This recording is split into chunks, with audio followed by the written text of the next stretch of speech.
rata-rata pengusaha papan atas zaman itu pasti mereka punya bank lah.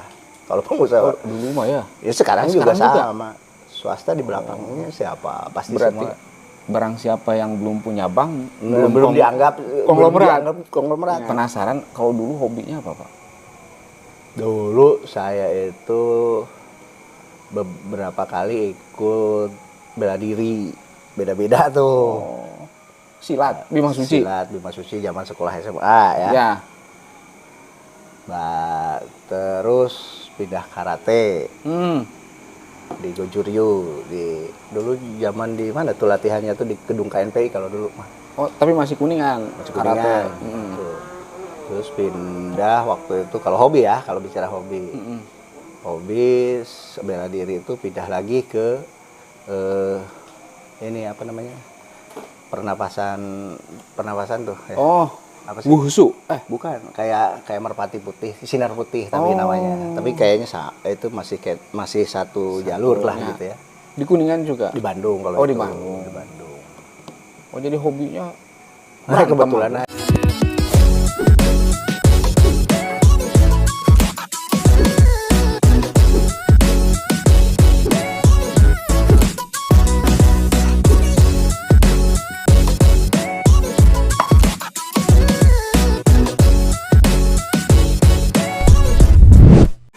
Assalamualaikum warahmatullahi wabarakatuh. Pemirsa Kuningan Mas Channel, kita kembali ke podcast Kuningan Mas. Kali ini bintang tamu kita seorang anggota DPRD Kuningan yang baru saja kemarin dilantik, pemirsa. Beliau anggota dewan dari fraksi PKS. Beliau adalah Bapak Iksan Marzuki. Selamat malam, Pak Iksan. Malam. Kemarin ya baru dilantik ya Pak Iksan. Ya. Gimana perasaannya Pak dilantik gitu? Sekarang kan jadi anggota dewan gitu Pak. Ya.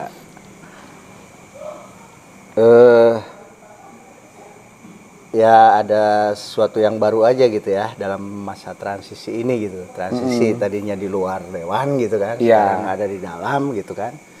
Tadinya kita menyuarakan, sekarang harus banyak menerima suara gitu kan. Ada perbedaan itu ya? Ada perbedaan. Tadinya kita di luar misalkan menyuarakan secara langsung apa yang kita tangkap dari masyarakat gitu kan, tentang isu-isu tertentu. Sekarang kita yang menerima gitu kan. Menerima dan memperjuangkan. Menerima dan sekaligus memperjuangkan gitu kan. Ya. Nah, tentu perbedaannya yaitu tadi kalau dulu kita seolah-olah tanpa filter gitu ya. Kalau di dalam, saya juga karena belum masuk gitu. Iya. Tapi yang jelas pasti ada beda gitu. Kalau di dalam itu mungkin jalur perjuangannya itu lebih ke banyak hal terkait tukar pikiran, tukar gagasan. Iya.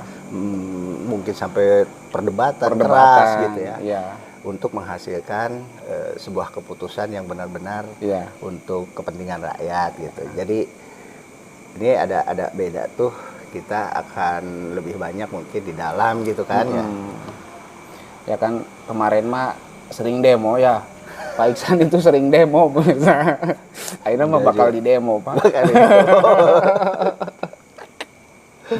Pak Iksan mungkin ini Pak, kan banyak juga masyarakat Kuningan yang belum mengenal belum mengenal jauh lah tentang Pak Iksan, latar belakang Pak Iksan gitu kan. Sebetulnya alamat aja mungkin dulu, alamat di Kuningan kotanya ya kalau nggak salah ya, di Kuningan kotanya di Jalan Sudirman ya. Jadi Pak Iksan ini berarti orang kota Kuningan, tapi ya, mungkin lama di jadi luar kota. Sekolah pendidikan dasar sampai SMA itu saya di Kuningan. Kuningan. SD 5, SMP-nya SMP 1, Kuningan, SMA-nya SMA 2 Kuningan. Kuningan. 86 saya keluar dari Kuningan tuh. Cukup lama. entah itu melanjutkan, entah itu bekerja di luar Kuningan gitu ya.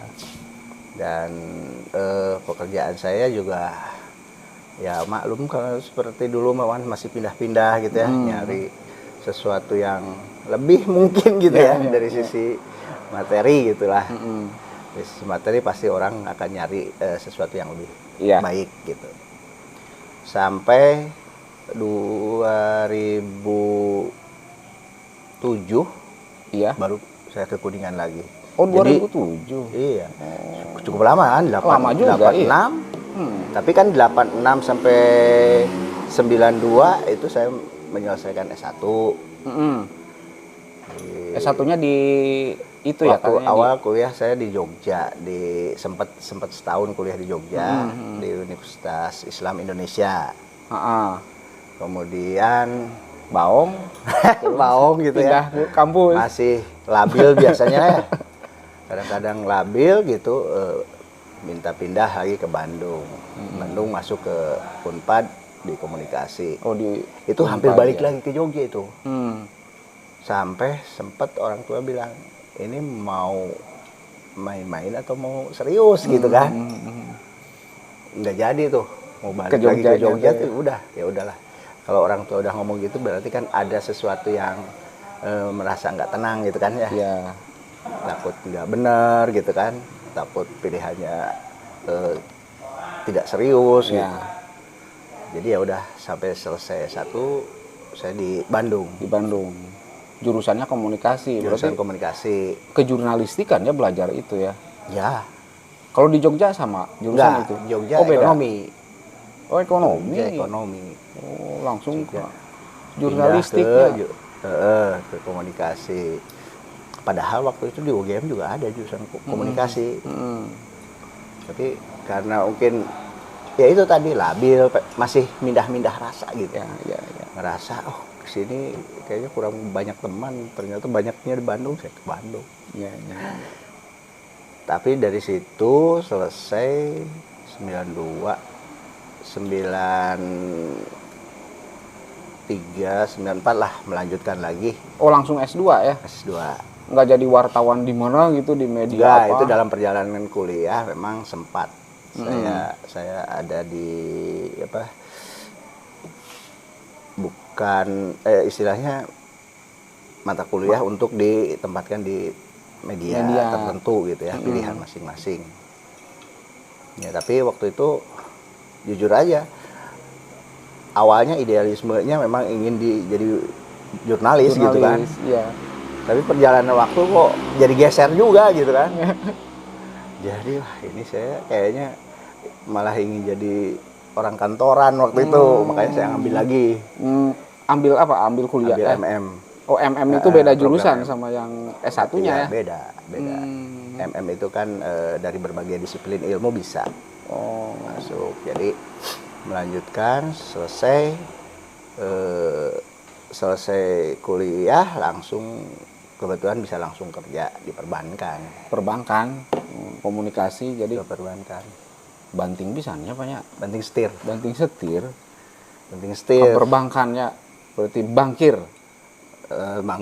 Bangkir juga nggak selesai juga gitu, karena saya waktu itu pas krisis ekonomi.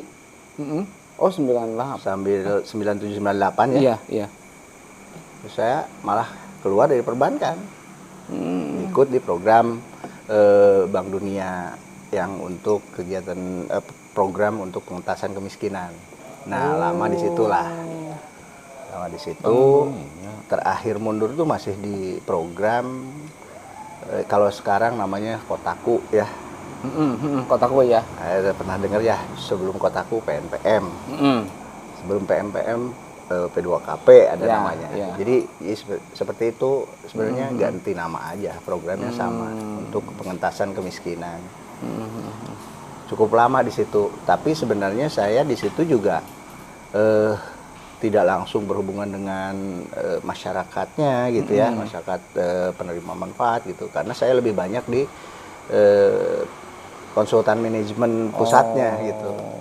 Dan ya kebetulan waktu itu di bagian pengelolaan dana luar negeri Karena program yang kita jalankan itu, PNPM itu kan dibiayai oleh Bank Dunia gitu ya waktu itu ya.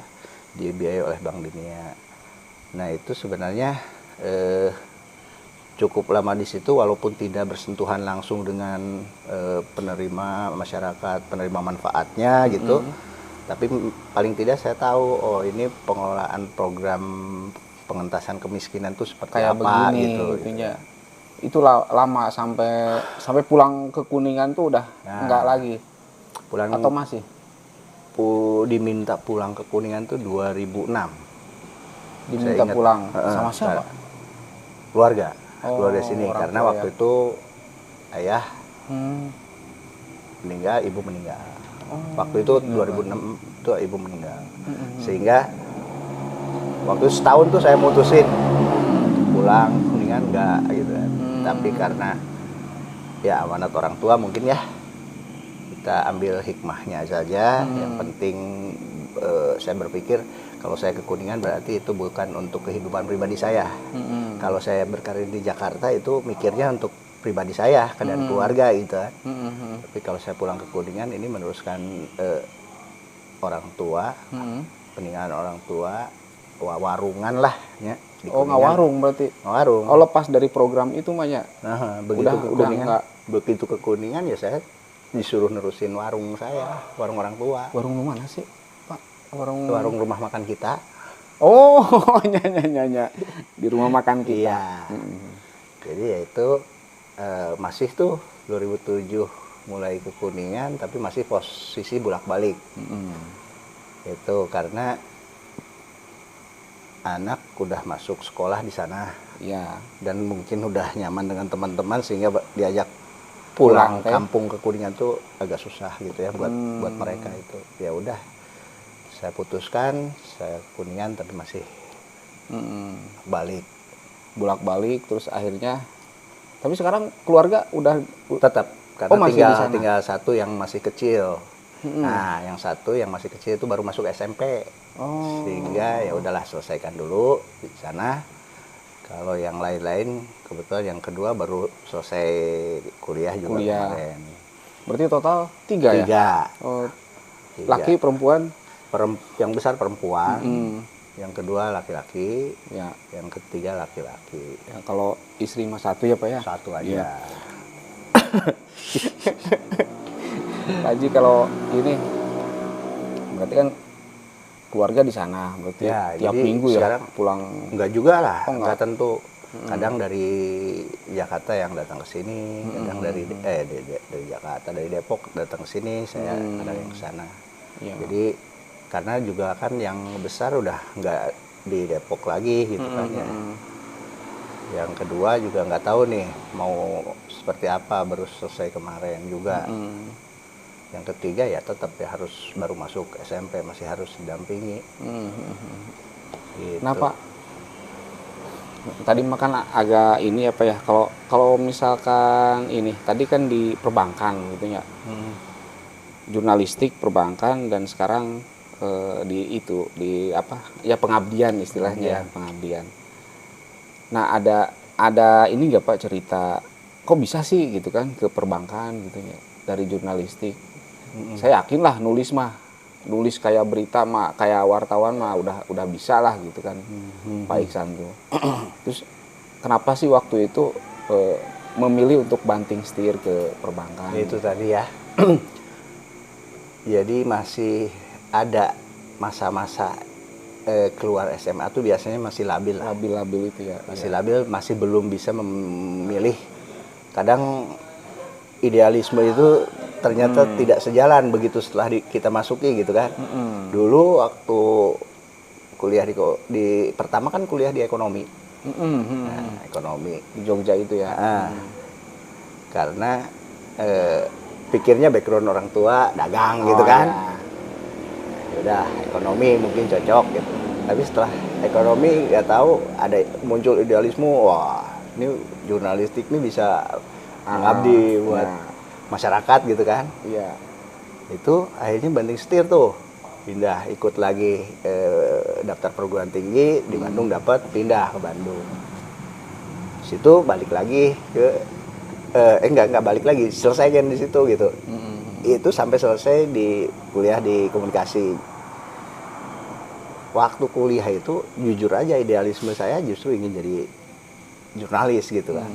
Karena waktu itu kan acuannya Tempo gitu kan, wartawannya itu kadang-kadang bekerja lebih hebat daripada Intel gitu kan. Oh ya. Investigasinya tuh lebih kuat di teman-teman jurnalis waktu itu tuh. Ada pelaporan mendalamnya itu bisa jauh lebih kemana-mana gitu, menghubungkan satu isu dengan yang lainnya tuh tertarik gitu kan. Udah itu, tapi begitu mau selesai itu robah lagi karena kan waktu itu rame dimuncul di, kalau sekarang trending lah ya, jadi trending topik viral. Trending topiknya itu profesi bankir gitu kan. Sampai sering kan ada pembajakan bankir tuh, istilahnya dibajak gitu. Wah, jadi tertarik juga nih, keren juga gitu kan, coba lagi. Tapi bisa diterima gitunya waktu itu di bank apa? Dulu bank swasta milik salah satu kalau dulu sebutannya konglomerat gitu ya. Pengusaha besar gitu kan, pengusaha papan atas gitu. Dan rata-rata pengusaha papan atas zaman itu pasti mereka punya bank lah. Kalau pengusaha dulu mah ya. Ya sekarang juga sama. Swasta di belakangnya siapa? Pasti berarti semua. Barang siapa yang belum punya bank belum dianggap konglomerat ya. Zaman dulu tuh. Berarti Pak Ardian gitu belum ya. Haji Dudung belum. Jadi kalau nggak bahas gitu. Ini jauh ngebahasnya. Tapi seperti itulah perjalanan namanya juga. Ikutin aja gitu. Nah, berarti 2007 mulai pulang kampung lah gitu kan ya. Diminta pulang kampung. Udah lepas semua tok dagang itu ya di jadi rumah makan waktu kita. Saya terakhir itu sebagai konsultan manajemen nasional di program PNPM, kalau yang sekarang namanya Kotaku lah gitu ya. PNPM dulu tuh. Itu sempet tuh saya ajuin 2 bulan sebelum mengajukan tuh saya sempet ngobrol sounding lah gitu ya. Saya kayaknya mau keluar nih gitu kan. Sampai waktu itu akhirnya diputus keluar, bikin surat pengunduran diri, saya keluar. Itu ditahan juga supaya nggak keluar, sampai ditawarin yaudah part time aja kerjanya gitu. Part time saya bilang nggak bisa juga gitu kan, karena kita namanya usaha bukan untuk part time juga gitu kan. Jadi ya udahlah, saya putuskan tetap akhirnya mundur. 2007 tetap total lepas.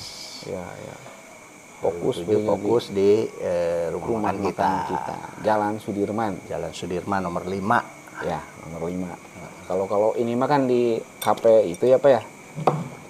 Di Sapa Senja ya? Iya, sekarang di Sapa Senja. Iya, bukan. Karena kalau di rumah makan kita kan sampai jam 4. Sampai jam 4 sore ya? Sampai jam 4:30 lah. Kalau di sini mah bisa sampai malam. Sampai malam. Ini tuh di Sapa Senja tuh kopi ini ya, depan STKIP Muhammadiyah.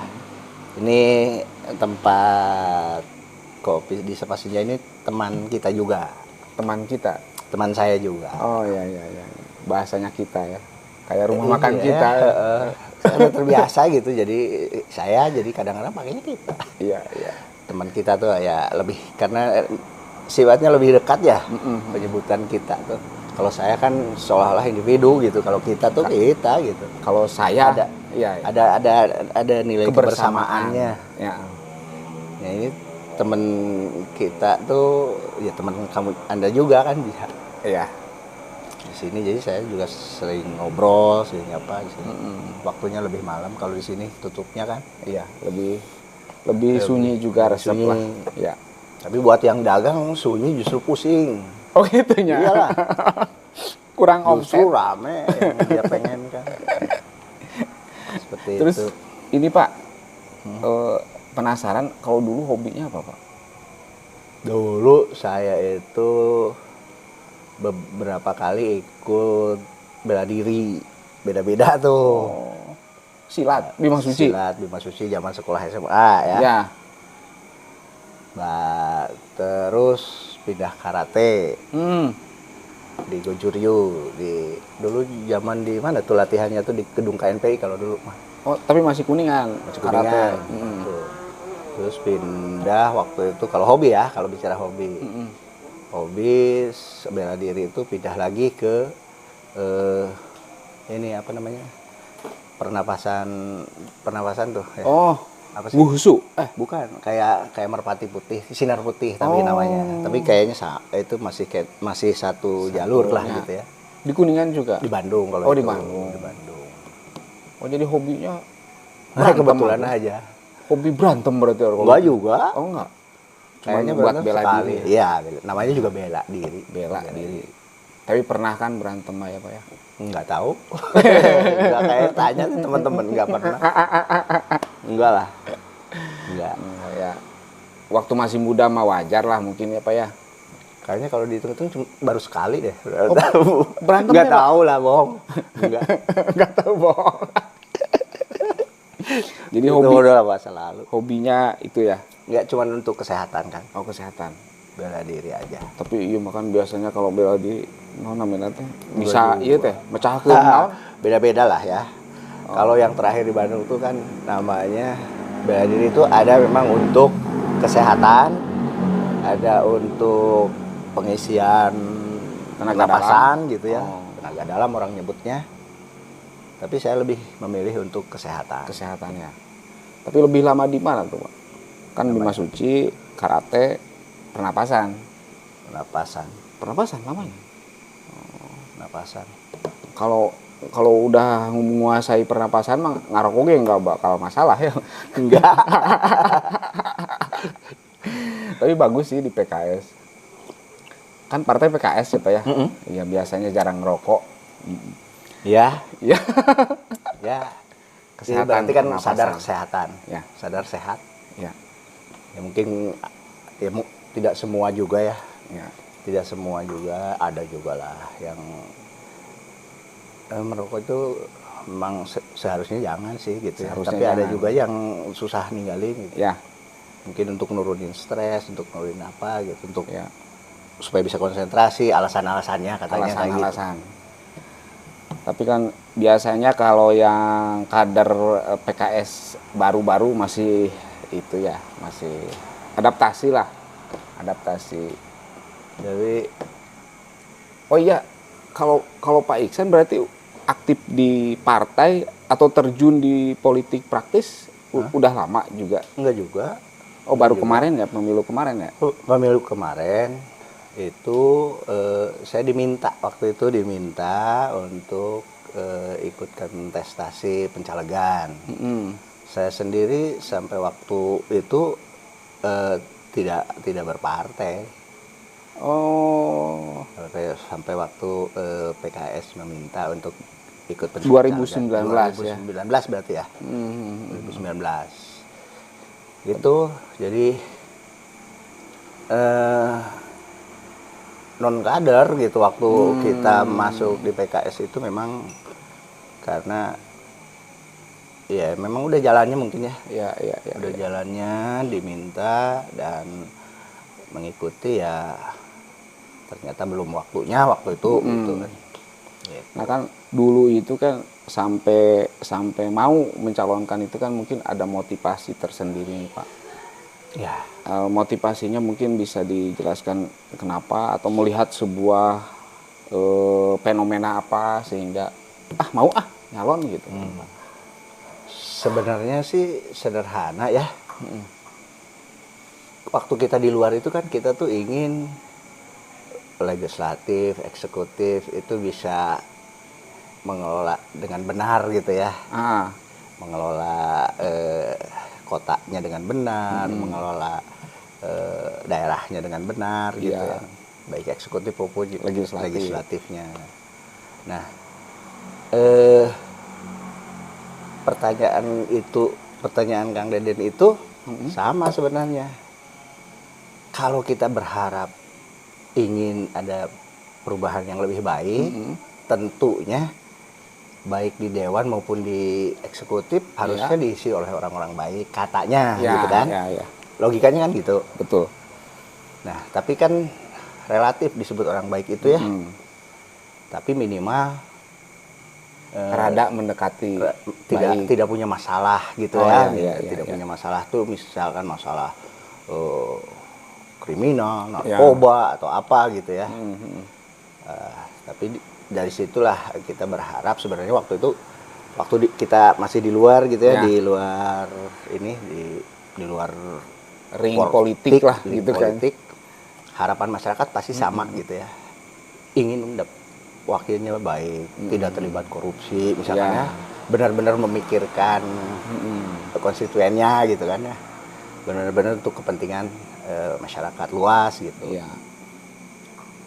Pertanyaannya tuh sama. Waktu itu saya tuh maju enggak ngapain gitu, kalaupun maju saya juga bukan orang politik gitu kan.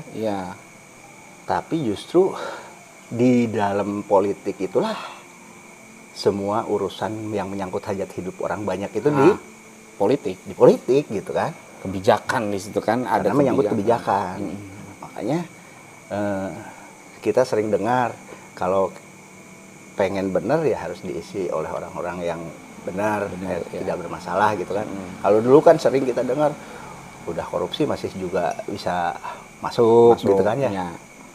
Udah korupsi masih tetap dipilih lah, masih tetap dipilih. Karena memang ada persyaratan juga yang memungkinkan, masalahnya kan gitu. Setelah tidak terlibat, tapi kalaupun terlibat apa bla bla ketentuannya itu adalah.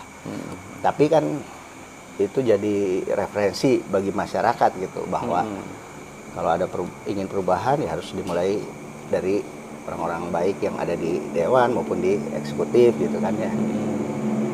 Nah, idealnya memang seperti itu gitu. Sehingga waktu saya diminta motivasinya apa gitu kan. Ya kan kalau urusan materi mah udah selesai lah, meskipun cukup. Untuk level saya rasanya kok cukup lah ya. Maksud cukup tuh anak-anak udah kuliah, udah lulus gitu kan. Untuk jalan apa disebutnya kaki lah, kendaraan itu kaki itu ya ada gitu ya, rasanya cukup juga. Terus apa sih yang ini pun kayak apa sih gitu, kayak materinya atau kayak ketenangannya gitu yang dicari itu. Ya ketenangan ya. Iya. Jadi waktu itu ya udah, kalau udah tenang, persoalannya waktu itu jujur saja saya sempat meminta pertimbangan juga. Meminta ke keluarga, ke teman gitu kan, ke yang saya anggap guru politik saya gitu ya. Dia jawabnya singkat, kalau uang rakyat tidak diurus oleh orang-orang baik, lantas siapa yang mengurus gitu. Sekali lagi orang baik itu relatif ya, tapi minimal tidak bermasalah gitu kan. Ya itu sehingga kalau dulu kan ada istilah gini, Dan, ulah asup politik karena jadi kebawa kotor gitu kan. Banyak yang ngomong gitu, ya. Orang baik karena jadi kebawa tuh bener gitu kan. Itu mah masalah balik lagi ke pribadinya gitu ya. Kalau misalkan terlibat masuk politik jadi kotor ya tinggal dicuci lagi gitu, kayak kita nyuci baju aja. Gitu kan. Tiap hari dicuci, debu. Kalau debu cuci, kena debu cuci. Kayak kita pakai sepatu gitu kan. Tidak ada jaminan kita pakai sepatu bisa bersih terus gitu kan. Tapi minimal begitu tahu ya cuci gitu. Nah, kalau dalam politik nyucinya seperti apa? Lewat pemilu kan. Ya udah kita ganti gitu kan. Yang ya itu masyarakat harus Jadi sebenarnya bagi saya tuh mikir, orang baik pada dianggap orang baik ya kalau kita. Itu sebenarnya ada di semua partai, ada gitu kan. Orang jelek juga ada di semua partai juga. Orang bermasalah maksudnya. Jadi baik atau tidak baik itu tergantung diri kita sendirilah. Gitu. Nah, itu yang membedakan kalau menurut saya tadi itu Den, kalau Deden bilang ini udah cukup ya, ya bagi saya ya rasanya udah cukup aja lah gitu. Makanya waktu diminta, saya minta izin dulu ke ibu tuh. Bu, ini saya diminta untuk ya, ikut calon. Pertanyaan ibu cuma satu Den, motivasinya apa? Pertanyaan ibu cuma motivasinya apa? Nah, waktu itu saya sampaikan ke ibu, kalau untuk tadi Deden, kalau untuk dianggap materi cukup, untuk level saya rasanya cukup lah. Ya puntennya rasanya kaya enggak, miskin juga enggak lah gitu, sedang-sedang aja. Dan itu saya rasa udah cukup lah, artinya nyekolahin anak bisa gitu ya. Enggak kepikiran untuk jadi seperti apa gitu ya, untuk kaya itu. Makanya tadi saya bilang kaya itu nggak mikir saya dari materinya gitu. Saya bilang ke ibu, ya itu tadi Bu, kalau untuk kehidupan pribadi rasanya udah cukup gitu.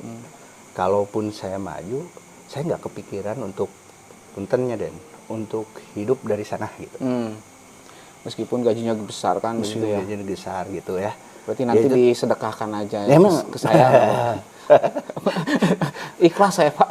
Ya ke masyarakat. Artinya gini Den, itu harus dibedakan tuh. Kalau kita melihat sebuah jabatan gitu ya Den, itu kita menganggapnya sebagai apa nih jabatan itu?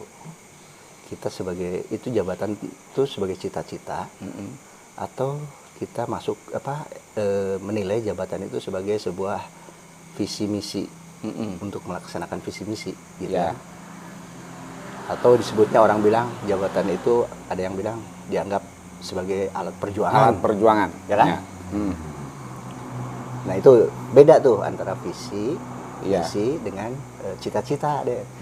Kalau kita memandang jabatan itu sebagai cita-cita Deden ingin jadi anggota dewan nih nanti, pasti Deden akan mengupayakan berbagai cara dengan kalau duitnya ada, dengan dana berapapun akan diusahakan untuk meraih cita-cita itu.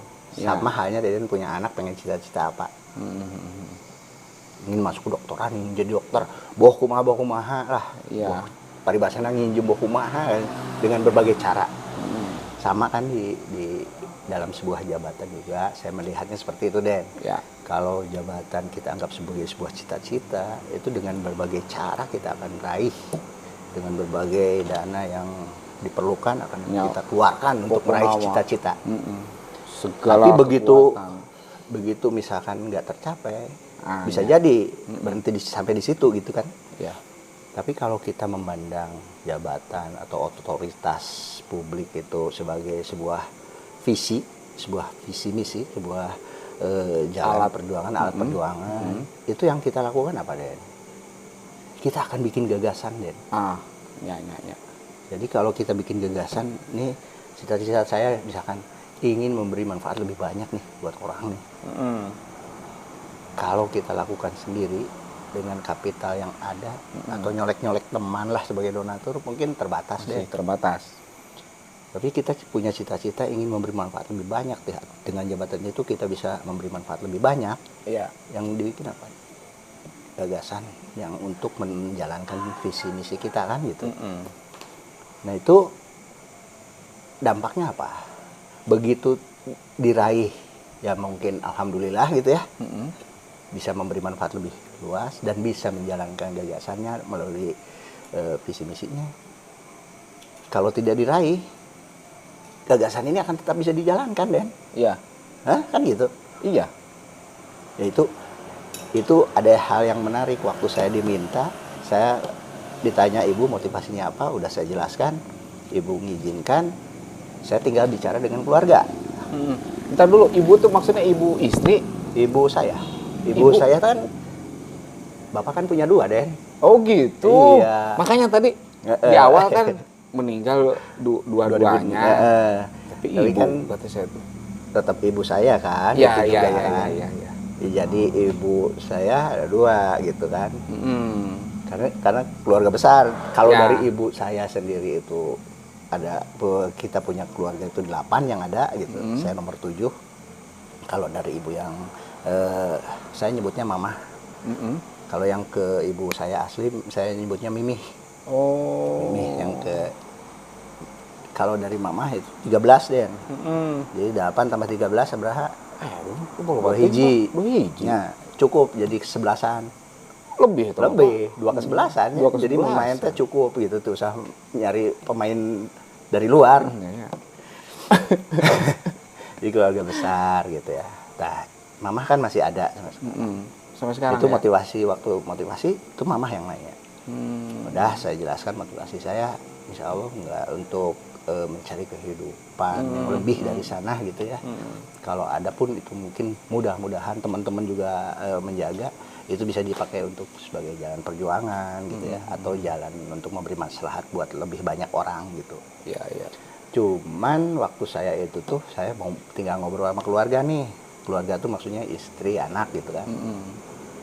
Anak waktu itu kuliah, masih semester akhir gitu ya. Di perjalanan saya pulang, mau rencana mau pulang nih Den. Di kereta ditelepon ditanya sama anak saya. Ya, ayah katanya mau ikut pencalegan. Iya, diminta untuk nyaleg di PKS. Emang ayah punya gagasan apa yang bisa diterapkan? Coba pertanyaan. Padahal itu anak tuh nggak pernah ngomongin politik kalau di rumah. Ya. Tapi itu jadi jadi renungan kita. Oh iya bener ya. Mau ngapain gitu ya gagasan. Terus kalau kita maju bawa apa? Bawa apa? Kalau nggak bawa gagasan gitu kan? Akhirnya kita mikir gitu. Udah kita bikin satu gagasan. Jadi ya kayak sekarang ada komunitas saya Gerakan Kita Gerakan gitu ya. Kita, ya. Itu kan juga punya divisi-divisi untuk bidang pendidikan, kesehatan gitu ya. Dengan berkegiatan melewat situ, saya pikir dimanapun bisa dijalankan gitu deh. Kalau kita meraih jabatan ya itu bisa tetap berjalan, kalau enggak pun itu tetap bisa berjalan. Dan itu waktu 2019 pengumuman enggak masuk, ini tetap kita jalankan dan memang Gerakan akhirnya kita itu tetap jalan, justru mulai bergerak kegiatan itu setelah gagal pencalegan gitu. Ya. Waktu itu suara berapa Pak? 2.305 ya. Padahal 2.300 besar ya. Lumayan. Beda 17 dengan yang sekarang. Sedikit jadi itu Den, bagi saya tuh siapapun memang harus punya gagasan apa sih. Jadi orang bilang tuh masuk ke dewan tuh katanya tidak sekedar ya ini gitu ya. Ya. Tapi bagaimana kita memanfaatkan fasilitas yang ada bisa memberi manfaat buat lebih banyak orang lewat kegiatan lewat apa gitu kan. Iya. Jadi tidak sekedar mengandalkan, bagi saya pribadi ya, tidak sekedar mengandalkan pokir atau apa sih disebutnya. Saya juga belum tahu. Pokir. Dulu mah dana aspirasi. Dana aspirasi sekarang. Karena gini, kalau aspirasi itu kan juga terbatas gitu ya. Iya. Tidak mungkin bisa mengcover semua wilayah dapilnya gitu kan. Nah, apa sih yang bisa? Intinya gini lah, apa yang bisa kita lakukan walaupun kecil gitu, kalau dijalankan dengan konsisten bisa lebih berkembang gitu. Itu sih bagi saya ya, mungkin bagi teman-teman yang lain juga mungkin sama, cuman beda caranya aja gitu ya. Ya mungkin yang lain juga sama-sama punya pastilah sebuah keinginan. Sudah keinginan sama lah prinsipnya. Yang mungkin terhalang juga misalkan oleh kalau di partai mungkin kan ada kesepakatan partai gitu kan ya. Iya, wajar kali ya. Kalau dulu sebutnya berjuang di jalanan gitu kan. Sekarang berjuang di parlemen. Iya. Ya tentu perjuangannya salah satunya melalui legislasi gitu kan. Bagaimana menghasilkan kebijakan-kebijakan yang berpihak gitu kan. Iya. Itu. Oke. Itu mungkin sekilas sih, sekilas info tentang Bapak Iksan Marzuki. Dokter Andas Haji ya Pak ya? Iksan Marzuki MM. Iksan Marzuki. Iksan Marzuki. Iksan yang jago, yang jago apa?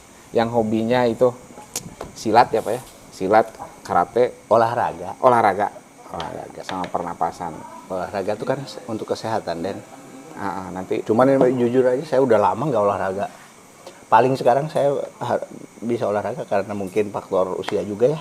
Ya. Yang paling mungkin harus lebih banyak jalan kaki. Oh, jalan kakinya harus lebih banyaknya. Badminton, main bola gitu mah. Udah enggak ya. Kuat. Tapi dulunya jago, Pak. Ya dulu mah kan beda ngambilnya gitu. Saya juga nggak bisa main bola, jadi makanya saya pilih yang lain. Nggak bisa main basket, saya pilih yang lain. Gitu. Oh gitu. Jadi iya benar. Yang bisa kita lakukan lah. Itu deh. Jadi itu saya juga mintalah doanya, Den. Ya. Pengawalannya juga, kawal juga kita sama-sama.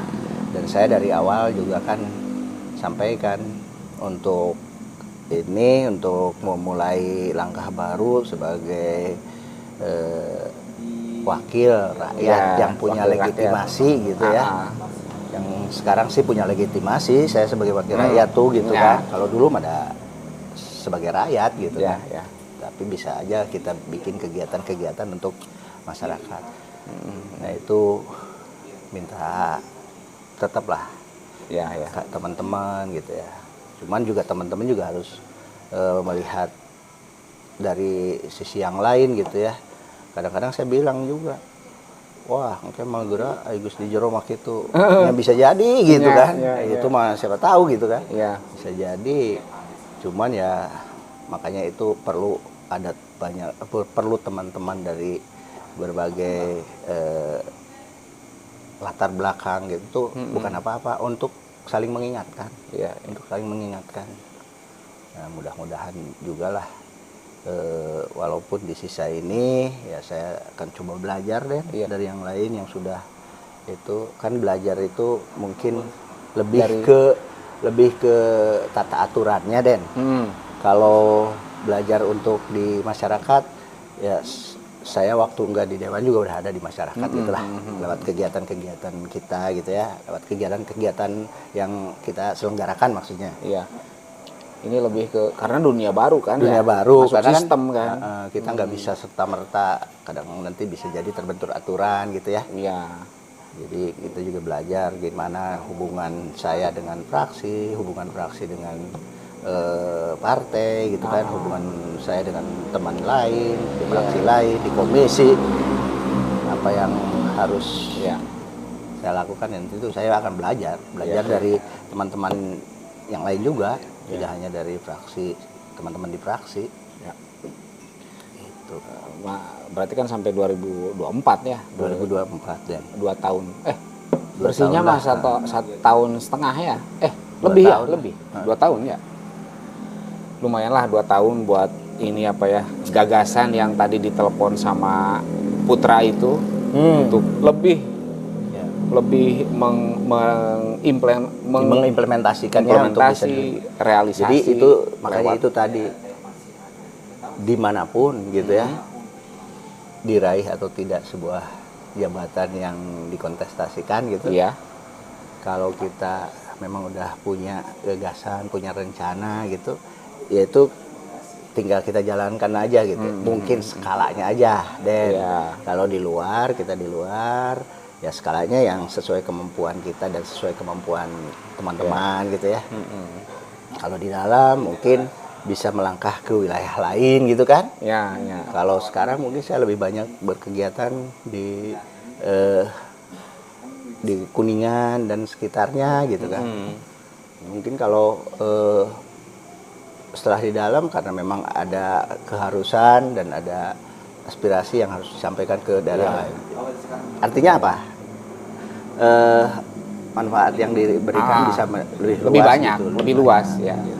Itu aja sebenarnya sih bagi saya mah. Siap. Oke, Manawi gitu ya. Siap, Jadi untuk apa? Ya untuk perkenalan awal. Perkenalan belum dikeluarin lah itunya. Nanti kita ajak podcast lagi nih Pak dengan materi yang ya agak seriusan ya Pak ya. Mangga. Misalkan ngebahas naon gitu kan. Nanti kalau saya udah belajar. Sekarang sih saya ngiritik bupati juga orasi teh Pak. Kan biasa orasi. Ya enggak juga. Enggak juga. Nantilah yang lebih itunya ya Pak ya. Siap, mangga Kang Dedi. Ini biar masyarakat juga untuk poekeun teuing. Siapa sih Pak Iksan teh gitu. Kalau ternyata Pak Iksan seperti ini. Sisi lainnya mangga eta mah. Jangan macam-macam sama Pak Iksan, jago ini. Heureunya Pak. Kita mau olahraga pernapasan. Untuk kesehatan. Untuk kesehatan ya. Manawi gitu ya Pak Iksan sementara ada ini sih Pak, ada cenderamata sebetulnya. Nantilah cenderamata dari kita, kenang-kenangan buat Pak Iksan untuk biar gelas sih, gelas bergambar kuningan mas. Ada juga kaskunnya, itu buat ngopi lah di rumah Pak. Siap. Nanti tinggal beli ininya. Nah kopinya kan sudah ada. Nah begitu Pak. Iya, siap deh. Manawi gitu pemirsa ya, Pak Haji hatur nuhun ya, Pak Haji udah bincang-bincang santai sama kita Kuningan Mas, dan pemirsa terima kasih atensinya. Kita kembali lagi di video podcast Kuningan Mas berikutnya. Wassalamualaikum warahmatullahi wabarakatuh.